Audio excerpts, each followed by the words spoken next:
16. Saludando con mucho gusto a todos. Bueno, la estrofa es una estrofa pequeña, son los versículos del 1 al 4. Y es el tema de la ofrenda. Y aquí hay varias cosas. Primero, dice el apóstol en cuanto a la ofrenda para los santos. Una administración donde se repartía la equidad económica con la gente de la iglesia.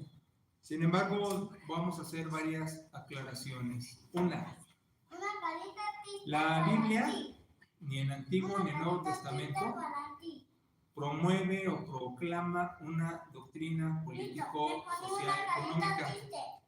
Entiendo que ha habido gentes que dicen que la Biblia habla del comunismo y todas esas cosas. No, no es así. El judío tenía una reglamentación muy interesante para buscar la equidad, pero no perdían la riqueza privada. Y una era cada 50 años, el año de jubileo, donde se reponían las deudas y se regresaba a quien había empeñado por decir así alguna propiedad y se le regresaba. También había liberación de esclavos y muchas otras cosas, pero el sistema era la equidad. Ahora, no abolía, insisto, la propiedad privada. Y de hecho, el judío hoy día, a través de esas reglamentaciones que tenía, sigue siendo una nación rica, pero también el individuo es rico. La propiedad privada tiene valor. Sin embargo, se cuidan como sociedad. Un ejemplo de ello es cuando un judío padece, buscan en la comunidad ayudarlo. Y esas ayudas son con préstamos, no son obsequios para sacarlo adelante. Y después hay una retribución, obviamente, a quien apoyó para sacar adelante a los que estaban en apuros. Entonces, empezando por ahí, tanto comunismo como socialismo, que son doctrinas políticas, y te voy a explicar el problema de ellas. Mira, en los albores del siglo XX, empezando 1900, hay una doctrina muy fuerte que domina al planeta. Esta doctrina se llama humanismo. Yo entiendo que hoy día hay políticos que hablan del humanismo y humanismo mexicano. Eso es un verdadero error, te voy a explicar por qué. El humanismo es la doctrina filosófica que en los albores del siglo XX, cerrando 1800, abriendo 1900, destacaba al hombre como centro del universo, por eso es humanismo. Y entonces, como la humanidad está impregnada integralmente de los conceptos, estoy diciendo, todo el mundo estaba contagiado con las maneras de pensar. El humanismo lleva al materialismo y lleva al evolucionismo.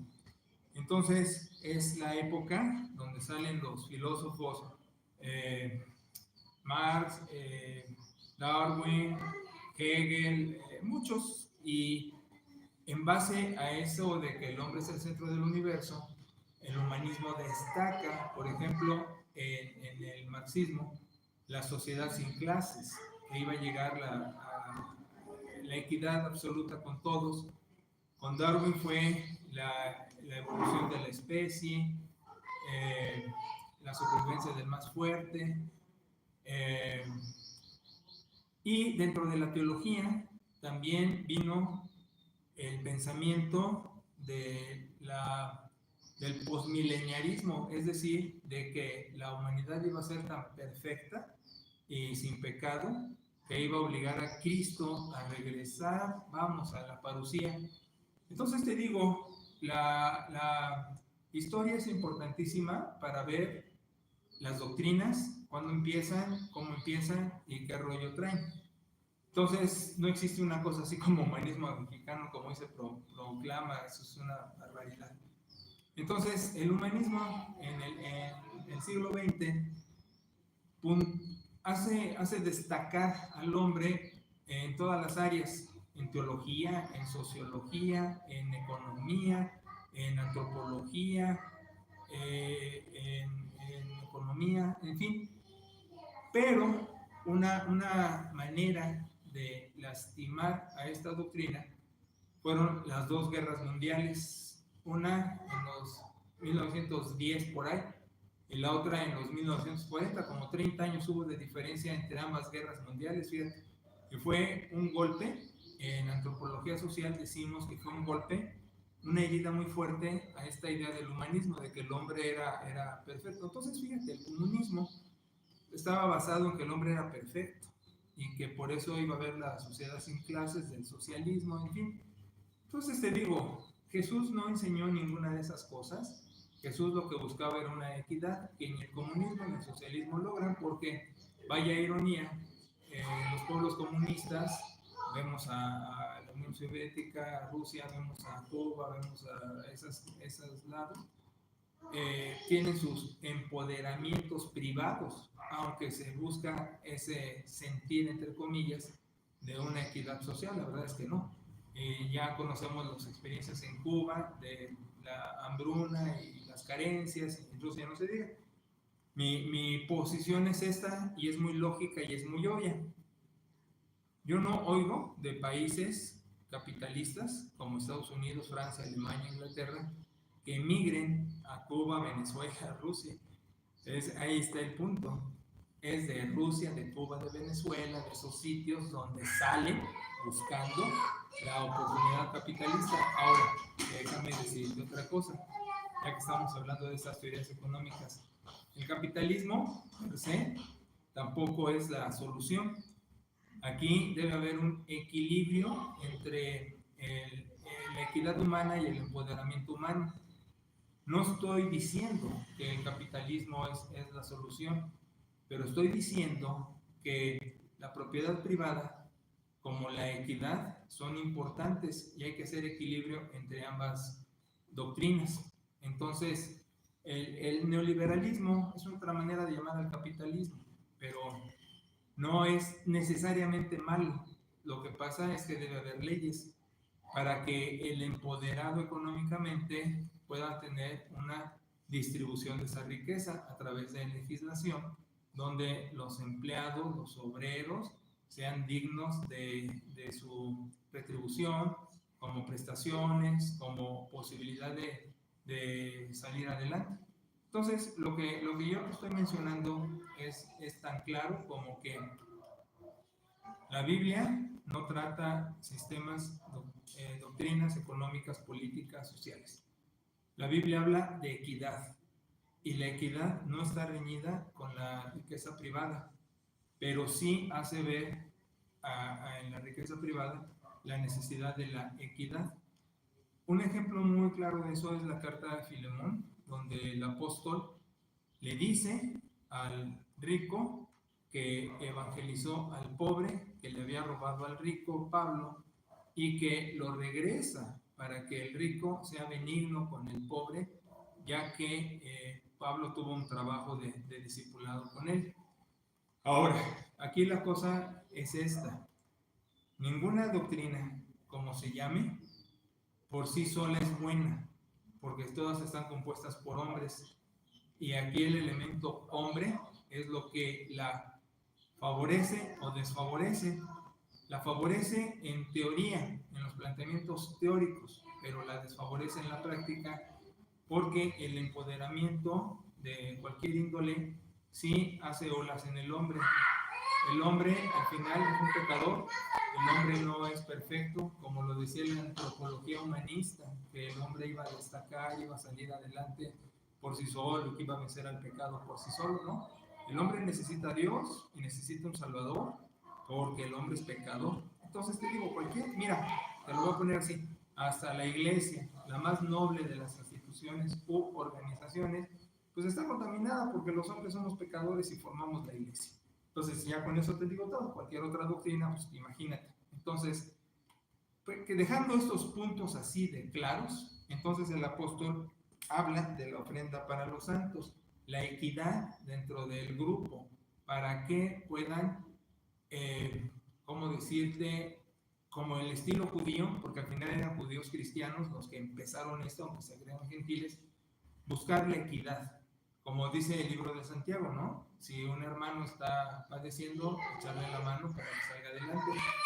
Pero aquí hay otra, fíjate. Hay un refrán que dice, enséñale a pescar, no solo le des pescados. Y sí es cierto, fíjate que la iglesia también se ha agarrado para justificar al flojo o al ignorante, al conchudo, pues, que dice, pues acabo en la iglesia me van a ayudar.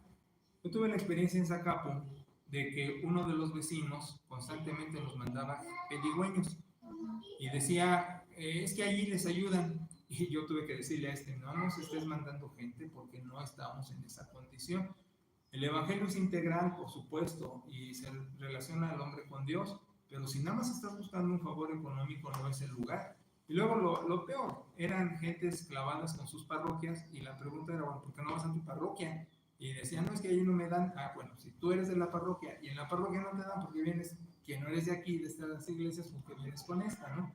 Pero es una cosa, sacar ventaja. Y otro problema. El problema es que nos toman el pelo más de las veces cuando vienen a pedir ayuda. Muchísimas experiencias, ya no tengo ni por qué estarlas mencionando, pero eso de que mi hijo está enfermo, tiene cáncer, está en el hospital, acabo de morir, tengo que enterrar, me sé todas las letanías que han inventado porque pues, me las han dicho a través de los años, ya está uno cayendo y lo usan para droga, para bebida, para malgastarlo o simplemente como tomada de pelo. Entonces, ahí está el asunto y la suspicacia de esas cuestiones. Ahora, allá hay otra también. La escritura en Timoteo 5 está diciendo del cuidado de las viudas, pero nos hace ver también que los hijos son responsables de sus madres viudas. Y el énfasis del apóstol es que se apoye a la viuda que no tiene beneficio, que no está socorrida por familia, que está de plano bien desamparada. Entonces, como te das cuenta, son muchas cosas que puestas en equilibrio hacen ver cómo es esto de la ayuda, porque yo sé, la gente pues luego agarra esto y dice, no, nosotros los cristianos ayudamos y nos desprendemos. Es cierto, en principio, pero la verdad es que hay mucho chantaje y mucho chanchullo, como también se podría decir, para sacar ventaja. Y luego, de plano, también hay la gente que se acerca a la iglesia nada más para ver qué obtiene, donde también hemos tenido ese tipo de experiencias. Entonces, no es nada más el ideal, sino es cómo ponderarlo con todas las experiencias de vida, pues para hacer lo mejor que se pueda, así ayudar, pero que no nos tomen el pelo y a quien sí lo necesita, o enseñarle. Fíjate que una de las cosas que también son súper buenas es hacer esto de ayudar a la gente a salir adelante con un oficio, con un emprendimiento, y tenemos experiencias también de eso muy positivas. De hecho, bueno, tenemos un miembro de la iglesia que la asociación civil en esa ocasión de la iglesia le apoyó para empezar su negocio y así pudo hasta seguir estudiando, en fin, hubo un bonito testimonio ahí, o sea que sí pasa, pero también hay que seleccionar a la persona, no cualquiera, porque puede ser un tramposo, un flojo o un vividor. Entonces, pues no es nada más así. Ahora, en el tiempo del apóstol, vuelvo a repetir, es otra época, era más, ¿cómo te digo? La gente es igual, somos pecadores en todos los tiempos, pero como que estaba más virgencito este mensaje y como que mejor tomado sin tanta maña, pues, sí, porque ahora en las iglesias, pues la verdad hay eh, demasiado, ¿cómo lo digo? Pues ya hay mucha gente que se la sabe de todas y hace manipulaciones. En ese tiempo no. Entonces, todavía como que eran, como dirían los abuelitos, ¿no? Era gente con temor de Dios, o sea, hacían las cosas con más respeto y con más cuidado.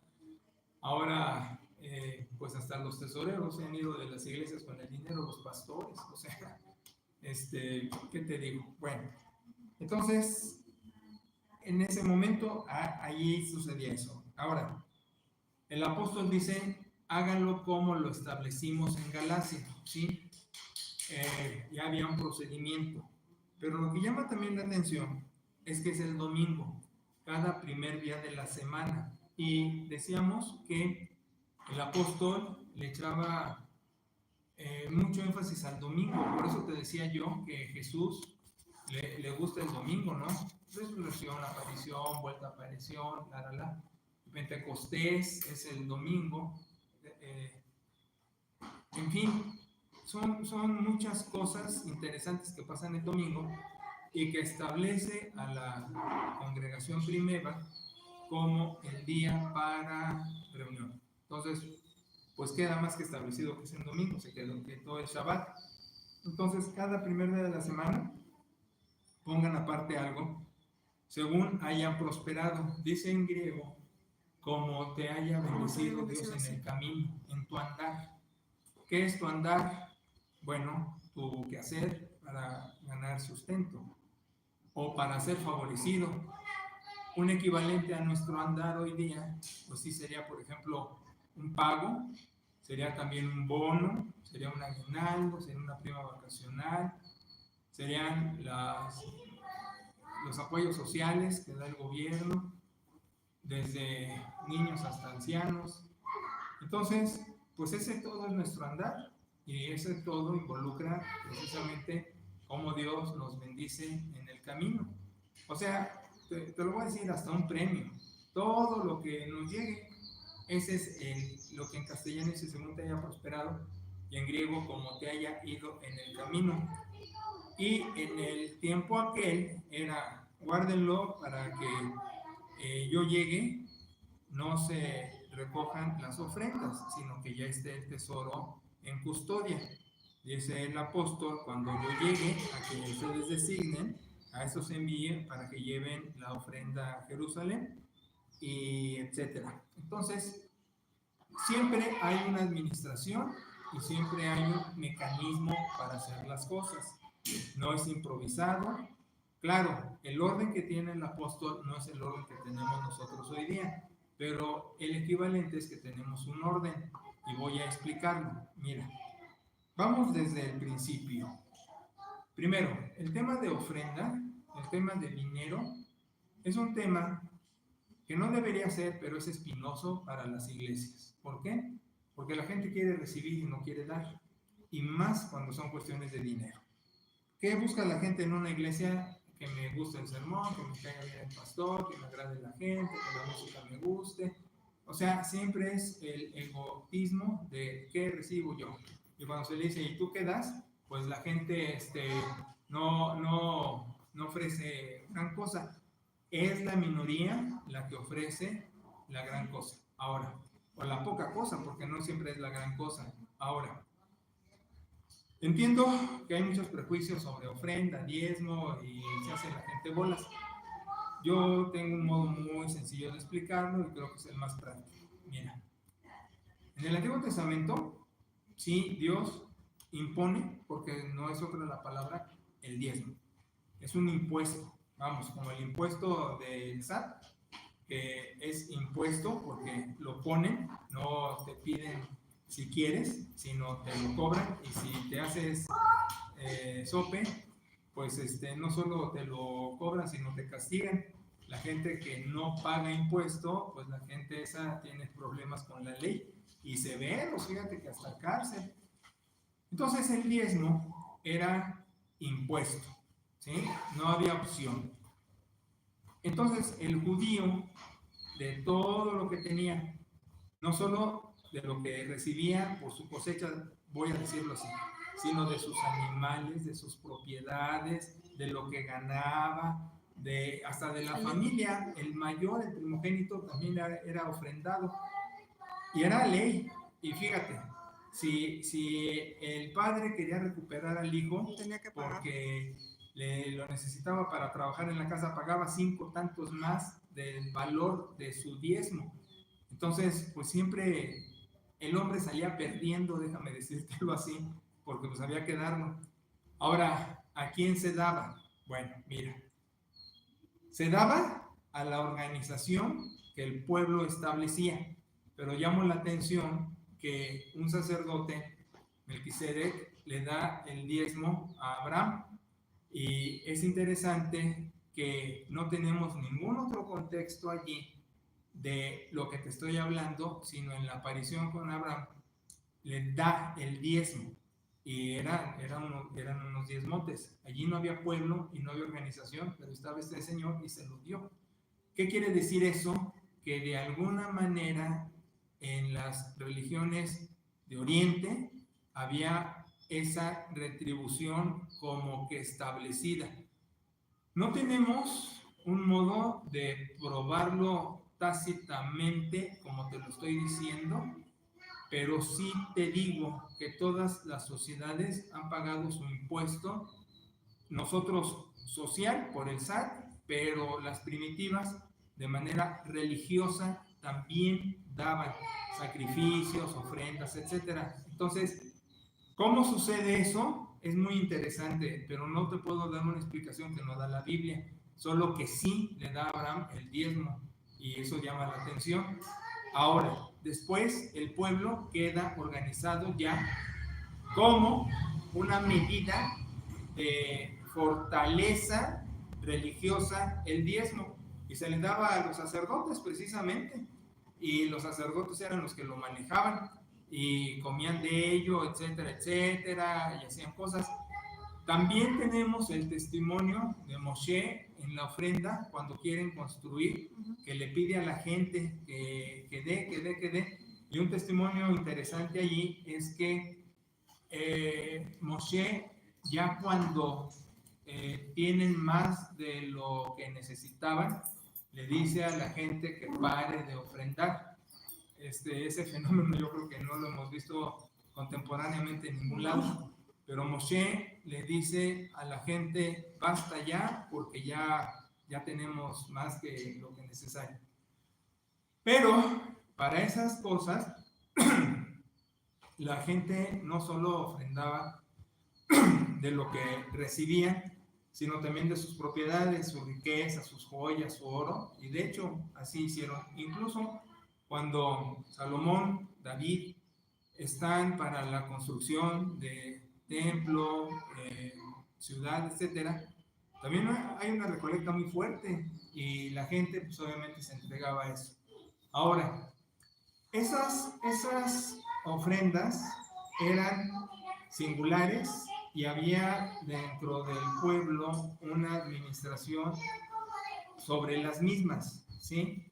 Ahora, esto sigue madurando en el resto del Antiguo Testamento, pero queda catalogado de esa manera. Ahora, en el último libro del Antiguo Testamento, para cerrar la revelación profética que va a venir 430 años por ahí de silencio, Malaquías cierra con un episodio muy interesante precisamente sobre el diezmo. Entonces, su evolución es interesante: religiones paganas, Melquisedec, Abraham, ¿sí? Las ofrendas singulares para construcciones, para eso, el diezmo como algo impuesto de todo lo que había, el papá que quiere recuperar al hijo tiene que pagar 5 tantos más, y se queda el diezmo y se da al sacerdocio, y ya tenemos como que una evolución de lo que esto era así. Entonces en Malaquías, cuando el pueblo transgrede por una razón importante, fíjate, llama la atención esa transgresión. El pueblo se estaba juntando con mujeres no judías. Entonces el reclamo de Dios es que el pueblo está juntándose está haciendo matrimonios mixtos con gente que no es judía. Entonces Malaquías lo que le dice al pueblo es: lo que Dios quiere es descendencia, Y ustedes, al mezclarse con las religiones paganas, pueblos paganos, están perdiendo la descendencia, porque fíjate, no solo es pureza de raza, aquí es algo muy interesante. En principio, el judío no tiene así una pureza de raza que digas, porque el judío es que cada cosa me lleva más y a más y a más y a más, y estoy saque de la caja. Mira, el judío, mira, para definir un judío es difícil. En sociología de la religión y antropología social son materias para muchas cosas, pero una es definir pueblos, definir judío.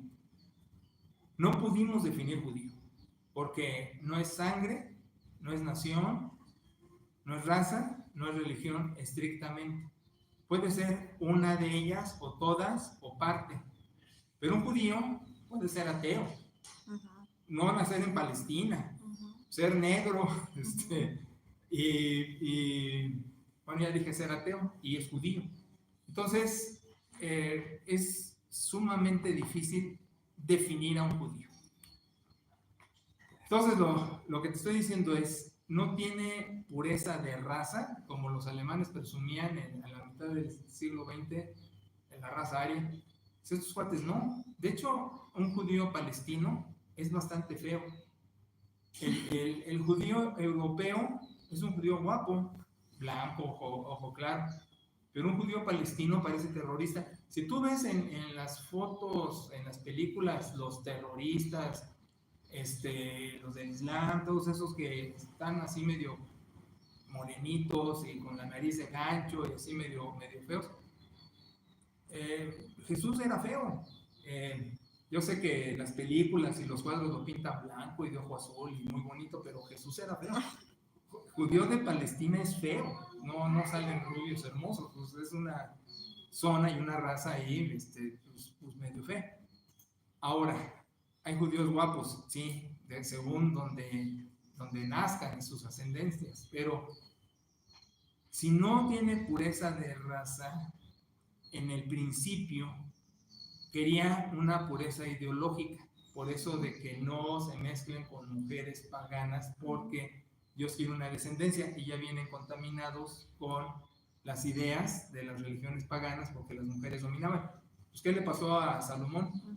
Salomón, pues ni tan sabio, porque fue sabio para llevar al pueblo hasta cierto punto, pero después tuvo 1000 mujeres. Y hay muchos chistes acerca de eso, pero no viene en el caso de decirlos porque pues, están medio obscenos.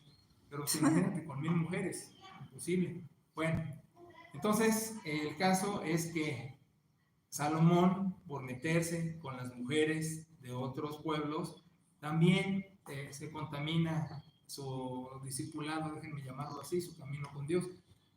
Entonces la idea con Malaquías es tratar de cuidar lo mejor posible. Pero cuando el pueblo está en esa desobediencia, pierde como signo de su devoción el diezmo.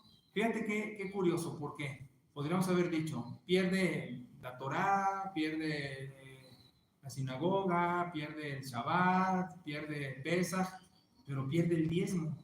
Entonces, a mí lo que me llama mucho la atención es que, pudiendo haber calificado muchas pérdidas del pueblo por infiel con las mujeres paganas, lo que se señala es el diezmo.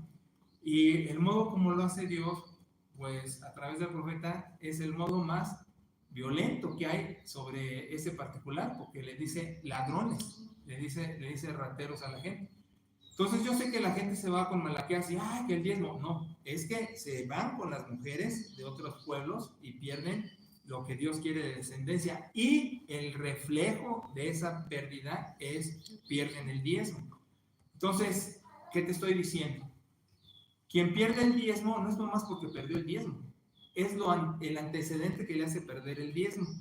En el caso del pueblo con Malaquías, es la desobediencia con mujeres. En el caso del que se hace pacto con el diezmo, pueden ser un montón de factores que están atrás de por qué no da el diezmo, por qué lo pierde. Entonces, lo interesante ahí, y es hasta para un trabajo de reflexión, que hace que la gente pierda el diezmo, y es pecado, porque en Malaquías, el pecado es no cuidar la descendencia para Dios, pierden el diezmo, entonces pierdo el diezmo porque hay pecado. Ya por sí ya es pecado no dar el diezmo. Y el pecado que me hace pecar no dando el diezmo. Entonces es lo que hay que llamar la atención para la curación. Total, que Dios le llama ladrones, que le han robado y Bueno, dejamos el tema del diezmo. Ahora, el diezmo es una cuestión impuesta. No es voluntaria, es a chaleco. Pero el argumento que se usa hoy día es que en el Antiguo Testamento era la ley, lo impuesto, y ahora estamos en la gracia. Sí, es verdad. ¿Cómo se combina eso hoy día? La gente le dice diezmo a lo que da. Yo prefiero llamarlo ofrenda, pero no excluye al diezmo. Te cuento. En el Nuevo Testamento, los episodios que tenemos de rastreo de porcentaje es la equidad, de donde, por ejemplo, con Ananías y Zafira, hay una experiencia interesante. Te digo, la iglesia todavía no estaba en forma, menos la denominación y las organizaciones eclesiales, pero sí había una organización en su momento, bajo ciertas circunstancias, para ciertas cosas. Y una de ellas era esa colecta, esa ofrenda que se hace, donde mienten acerca de lo que ofrendan, de lo que diezman. Entonces, el apóstol castiga la mentira. Mira, acabo de decir que pierdes el diezmo por un pecado. No diezmar es pecado, pero hay un pecado atrás de no diezmar. En el caso de estos del Nuevo Testamento fue la mentira, porque dijeron que estaban dando cierta cantidad, pero estaban mintiendo. Y entonces lo que dice el apóstol es, ¿qué te metió Satanás? Ya sabes que estás mintiendo a Dios, le estás mintiendo a Dios. Y es que una cosa importantísima que no debe perder de vista la gente, porque esto es desde el Antiguo Testamento y en el Nuevo, es que uno ofrenda a Dios, uno lo hace a Dios. Entendemos que lo hacemos a una organización eclesial, para su presupuesto, y X partidas y gastos. Eso es entendible. Pero no se está ofrendando a la institución, no se ofrenda a la asociación religiosa como se llaman hoy, se ofrenda a Dios. ¿Qué lo administra la asociación religiosa? Es otro boleto, pero la ofrenda debe de pensarse que se hace a Dios. Entonces lo que hacen los apóstoles es regañarlos y decir por qué están mintiendo a Dios, porque pueden mentirnos a nosotros y hacerse tontos, ¿no? Bueno, el caso es que el sentido del Nuevo Testamento es el 100%. Ahora, voy por partes. Si la legislación decía el 10%, el Nuevo Testamento da a entrever el 100%. Y tenemos varios episodios de eso. No como imposición, sino como aplauso. El ejemplo de la viuda pobre, y está donde el contexto, el fariseo dice yo diezmo de todo lo que tengo y así, pero esta da un par de monedas, su equivalente, no importa, lo que Jesús dice es lo importante, dice, estas dan de todo lo que tenía y ustedes dan de lo que les sobra. Como luego algunas oraciones de ofrenda, ¿no? Te damos un poco de lo mucho que nos das. Suena hasta blasfemia, pero bueno, la gente es así. Entonces dice Jesús, esta da de todo lo que tenía. Entonces el sentir sin porcentaje es más allá del diezmo. Entonces te digo, no somos judíos, no estamos bajo legislación, estamos bajo la gracia. La ofrenda va a ser voluntaria, a nadie se le obliga, porque al final cada quien le responde a Dios o no, es un asunto para Dios o no. Claro, dentro de la iglesia, y hablo de la iglesia en singular, pero es en general, la organización denominada iglesia, cualquiera de las denominaciones, puede haber mucha trampa con esto, sí, lo sabemos. Hay quienes huyen con eso, el pastor lo agarra todo para él, sabemos de esas cosas. Pero también que hay gente que se hace pato en la iglesia y no participa económicamente o participa lo menos que puede, haciéndose poniendo excusas, que los gastos, que la vida, que los hijos, que los préstamos, que el presupuesto, que no le llegó. Bueno, pretextos hay como gentes hay. Entonces, el asunto es que es voluntario, pero un principio que yo enseño, como es voluntario, tú sabes si lo tomas o no. El principio que yo enseño es, si en el Antiguo Testamento la legislación era el 10 y en el Nuevo Testamento es más que eso, pero te lo deja a tu opción, yo lo que le digo a la gente es, establece tú tu porcentaje. Establécelo tú, el 1, el 2, el 5, el 10, el 15, tú establece el porcentaje que vas a ofrendar. Yo ya no le llamo diezmo, porque no estamos en eso, pero sí en la ofrenda, y digo, esta es mi posición. Para gente que es discípula de Cristo, que lo sigue, con todo lo que implica, pues el punto de partida debería ser el diezmo, es decir, el 10% de mi ingreso. De ahí empezaría. En otras palabras, es esto.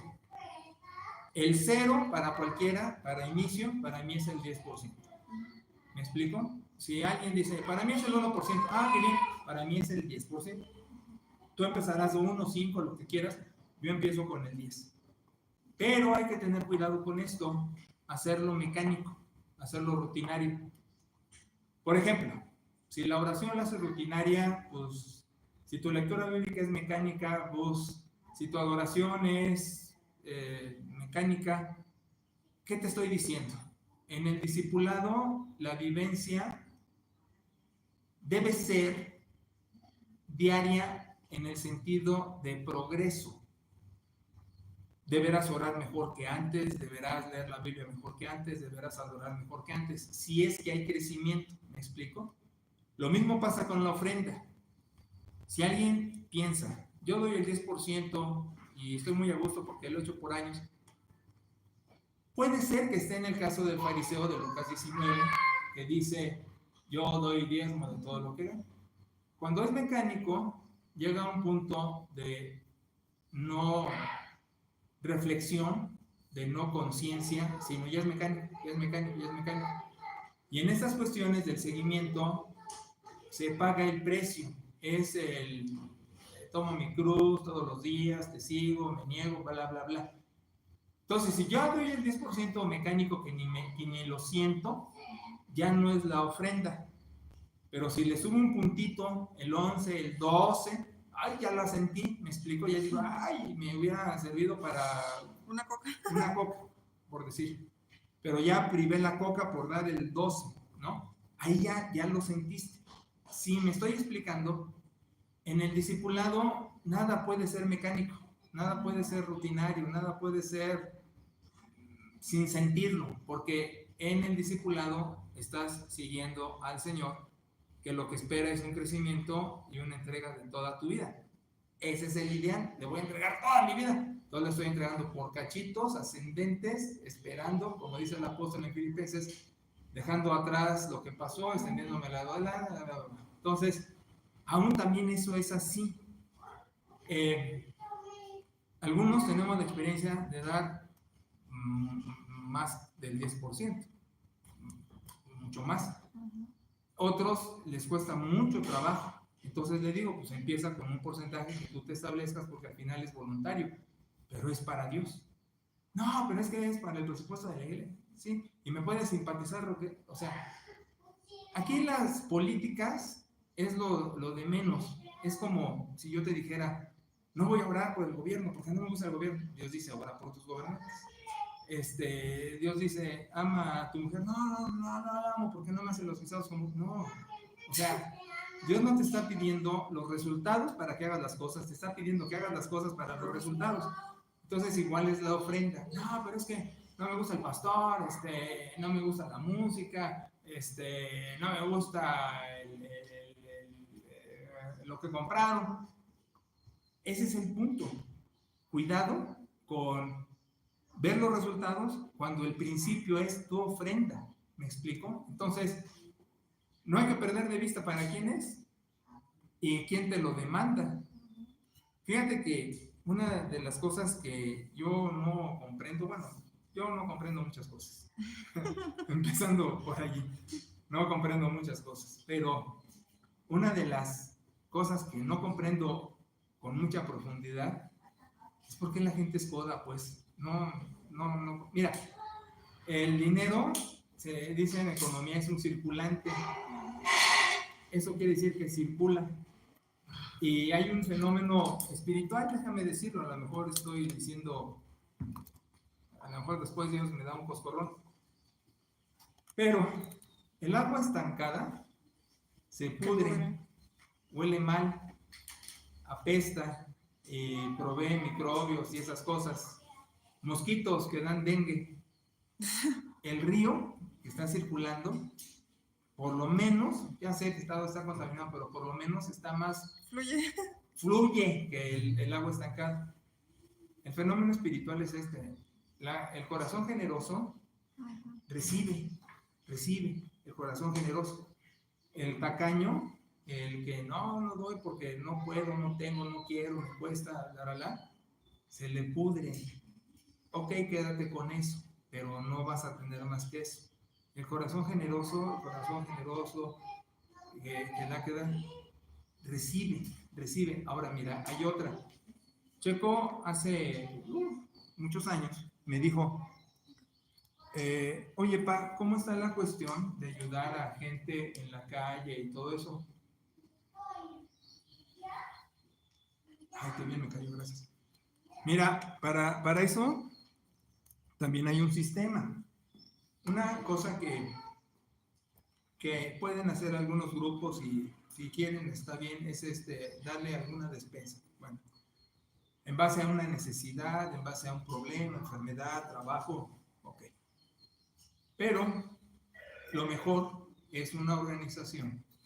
Y eso pudimos hacer en otros momentos que haga que la gente salga adelante proveyendo oficio, proveyendo trabajo, proveyendo un quehacer, donde la gente salga adelante. Hablamos de, bueno, es Yolanda, es un ejemplo muy fuerte de cómo con la ACE de Jalapa, despegó y es una empresaria exitosa. Entonces el caso es que sí, pero con inteligencia. Ahora, la otra.